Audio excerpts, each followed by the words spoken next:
সাকিব, তুমি কেমন আছো? ওয়ালাইকুম আসসালাম। আলহামদুলিল্লাহ ভালো আছি। আপনি কেমন আছেন? এই তো আল্লাহর রহমতে ভালো।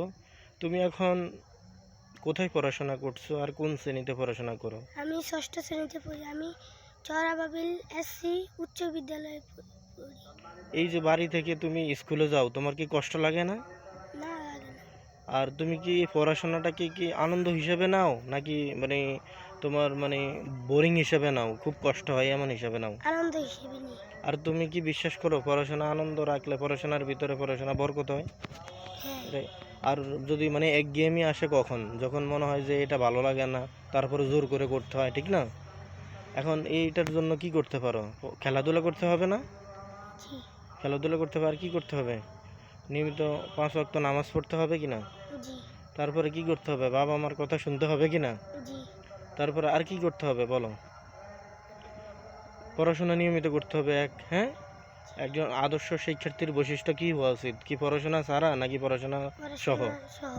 পড়াশোনা করতেই হবে, এটা ছাড়া কি বিকল্প আছে বলো? না, আচ্ছা, তোমাকে ধন্যবাদ। আর কথা হলো, তোমার মানে এখন ধরো বড় হয়ে তুমি কি হতে চাও, কি হতে চাও বলো? মানে তুমি কি হবা, আদর্শ নাগরিক হইতে চাও না তুমি? মানুষের উপকারে আসতে চাও কি না? জি, বলো যে আমি আদর্শ নাগরিক হতে চাই আর আমি মানুষের উপকারে, আদর্শ নাগরিক হতে চাই। মানুষের মানুষের উপকার করতে আসতে চাই। চাই। হ্যাঁ, ঠিক আছে। আর তুমি তোমার আব্বুর জন্য দোয়া করো কি না? করি, মন থেকে দোয়া করো যে, আর তোমার আম্মুর জন্য দোয়া করো। করি। এখন ওনারা যেই উদ্দেশ্যে তোমাকে পড়াশোনা করাচ্ছে, তুমি কি মানে সে উদ্দেশ্য ইনশাল্লাহ বাস্তবায়ন করবা?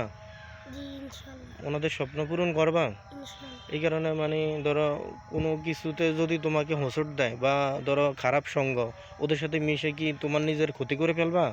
না, সবসময় কি করতে হবে? চেষ্টা করতে হবে সবার উপরে যেতে, ঠিক না? জি, আর মানে ওটা কি হিংসা রেখে নাকি ভালোবাসা রেখে? ভালোবাসা রেখে। কারো মানে কারো কি ক্ষতি করে নাকি ক্ষতি বাদে? প্রতিবাদে। কারো ক্ষতি করা যাবে? না। এই অনেক বেশি ধন্যবাদ। আল্লাহ তাআলা তোমাকে অনেক বড় করুক, দোয়া করি। আল্লাহ হাফেজ।